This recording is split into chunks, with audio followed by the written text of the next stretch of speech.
안녕하십니까. 진로진학의 나침판의 신동우입니다. 오늘은 지난번에 그 편지를 읽으려고 하다가, 댓글을 읽으려고 하다가 안 읽었던 것하고 새롭게 나왔는데 이 문제만큼은 이게 한 아이만의 문제가 아니라 다수의 아이들이 해당되는 것 같아서 요것까지 한번 얘기해 보도록 하겠습니다. 신동훈 선생님, 종합전형에 대한 정확한 진단과 적절한 조언, 참 스승님이십니다. 칭찬을 해주셨는데, 너무, 이렇게까지, 어찌됐건 너무 감사드립니다. 아이가 고등이 되면서 입시 동영상을 보기 시작했을 때는, 입시 용어 이해를 위해서, 이후에는 학교 생활과 모의고사, 상담 시 현재 위치 이해와 적절한 질문을 하기 위해서였습니다. 그저 다수의 학부모님들이 이렇습니다. 처음부터 신동훈 선생님 동영상을 봤다면 계속 듣기 어려웠을지도 모르겠습니다. 그렇습니다. 저도 제 동영상을 가끔 보기도 하는데, 제 거를요. 자주 보지는 않고요. 가끔 봅니다. 그런데 이제 이게 동영상에서 나오는 내용들이 보통은 이제 뭐 대학교의 입시에 대해서 이렇게 나온다든지 또는 뭐 예를 들어 뭐 고려대 입시 전형이 이렇게 돼 있으니까 우리는 우리 아이 입시 전형에 대한 이제 이해를 하기 위한 동영상이 많죠. 근데 저희 경우에는 주로 이제 학교 생활과 관련한 또는 실제로 실제 현장에서 닥치는 문제들에 대해서 뭐 예를 들어 성적이 낮은 아이인데 어떻게 하면 올릴 수 있을까? 성적이 낮아도 좋은 대학 가고 싶은 욕망은 다 있는 거 아니겠어요? 이제 그런 아이들을 어떻게 가면 좋겠느냐 또는 이런 경우는 성적이 매우 좋아서 매우 좋은데 부족한 게 있습니다. 아이들 학교 생활 기록부를 보다 보면 부족한 부분이 있는데 사실은 이것이 뭐든지 다 컨설팅으로만 해결이 된다라든지 또는 학교에 그냥 맡겨놔서 되는 문제가 아니라는 얘기를 계속해서 제가 얘기하고 있는 거죠. 그렇다 그래서 모든 아이들이 다 컨설팅을 받아야 된다 이렇게 생각하지는 않습니다. 하지만 적절한 조언을 누군가한테는 꼭 받아야 한다라는 생각은 갖고 있습니다. 그것은 뭐 학교 선생님일 수도 있고 이제 그것이 안 되기 때문에 우리 엄마들이 어느 정도 일정 부분 그러니까 학부모를 얘기하는 겁니다. 엄마나 아빠가 어느 정도 지식을 알고 있어야 그런 적절한 지원이나 대책이 가능하다라는 말씀을 드리는 겁니다. 엄마 아빠가 몰라도 되는 입시는 별로 없죠. 그것은 수능 정시여도 마찬가지입니다. 왜냐하면 늘상 아이에게 우리가 이제 보통 생각하면 바쁜 아이에게 모든 것을 다 맡긴다. 왜냐면 예전의 입시, 그러니까 정시로만 수능으로만 뽑았을 때 학력고사로만 뽑았을 때도 사실은 엄마 아빠들이 입시를 아는 엄마 아빠의 자녀가 더 좋은 대학 갔습니다. 그러니까 이건 어쩔 수가 없는 것 같습니다. 그러니까 정보를 어떻게 많이 취득하고 있고 그 정보가 얼마나 정확하게 갖고 있느냐 또 그것이 안 된다고 하면 뭐 컨설팅이라도 받든지 이래야 되는 건데 사실 또 컨설팅이면 그전에 있었던 그동안에 있었던 학원에서 컨설팅 받는 것도 있으니까 그러니까 학원에 다니는 것도 비용인데 또 뭔 컨설팅이냐 이렇게 얘기할 수도 있겠죠.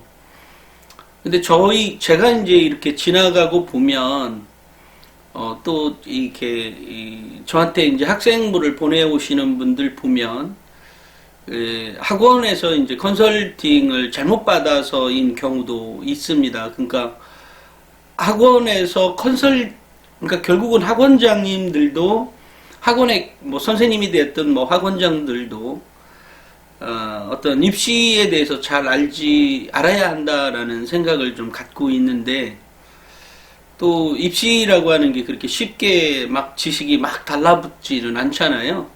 그래서 이제 제가 늘상 책을 내고 있는 이유이기도 하고요. 좀 보셔서 업그레이드를 좀 해라 라는 얘기입니다. 이후 만 2년 정도 퇴근 후 주말에 보고 입시 용어 전형 이해 후 나침반 선생님 동영상을 만난 게 다행이라는 생각이 듭니다. 선생님의 현실적인 동영상이 저희 선택에 큰 도움이 되고 있습니다. 바로 이 부분 때문에 얘기를 하려고 하는 겁니다. 예비 고3입니다. 그러니까 내년도에 고3이죠. 영어 1, 2등급 나오고 테드 영상 보고 있습니다. 정 선생님의 그때 이제 그때 정명근 선생님하고 같이 촬영했던 거 밑에 댓글에 달아 놓으셨더라고요. 정 선생님의 미드 영어 원서 목록 추천 부탁드려도 될까요? 깊이 있는 독서량은 많은 편입니다. 이렇게 했어요. 근데 이제 제가 주목하는 부분은 이 부분 때문인데요. 혹시 그 미드 영어 원서를 지금 별도로 부탁을 하셨기 때문에 요것은 제가 그 에듀진 기사에 보면 정명근이라고 치면 에듀진 기사에 그 왜 뭐 찾기 있거든요. 거기 보면 영어 원서 목록이 쭉 있습니다. 언제 한번 기사를 한두 번 썼던 것 같거든요.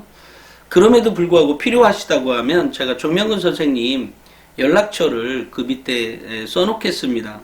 하지만 제가 이제 이거에 주목하고 있는 이유는 그런 거 말고 그 영어가 1, 2등급 나오고 지금 테드 영상을 보고 있다 그랬잖아요.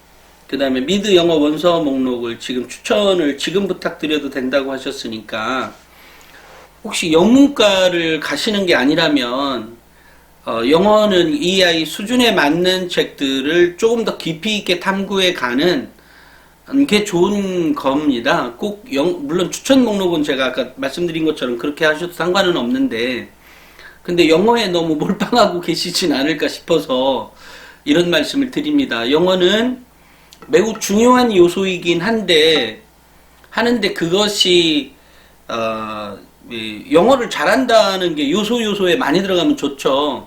또 영어 토론대회도 있고 또 영어 경시대회도 있고 학교에 있을 겁니다.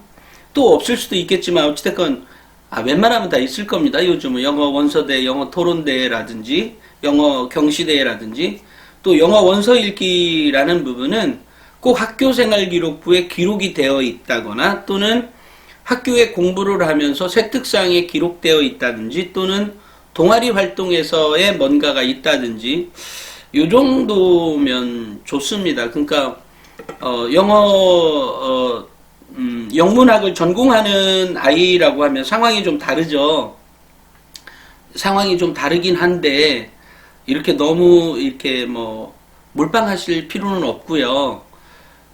기본적으로 이 아이 독서량도 많은가 보니까 많은 거라고 이렇게 굳이 이렇게 써놓은 거 보면 엄마가 이렇게 써놓은 거 보면 아이가 내신 등급이 좀 있기도 하고 독서에 대한 기본적인 것도 있으니까 아이가 좀 역량이 있어 보이는 아이인 것 같거든요. 그러면 기본적으로 학교생활 기록부의 기록과 그 다음에 그런 기록과 뭐라고 하죠? 그 관련된 전공과 관련한 어떤 보고서를 써서 근데 그 보고서의 내용 제목이 매우 중요하다 그랬어요. 그 다음에 그 호기심의 출발점이 매우 중요하다 그랬어요. 그런 것들을 그런 거를 한두 개 더 하는 것이 더 중요하다라고 생각을 합니다.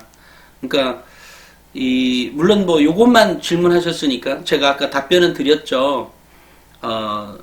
영어 원서 목록은 에듀진 기사에서 정명근이라고 친다든지 영어 원서를 친다든지 하면 그게 뜰 겁니다. 그러면 영어 원서가 이게 자연어 검색이 아니니까 영어 원서가 뭐 영어 띄어쓰고 원서 또는 붙여서 영어 원서 이렇게 검색을 이렇게 해보셔야 돼요.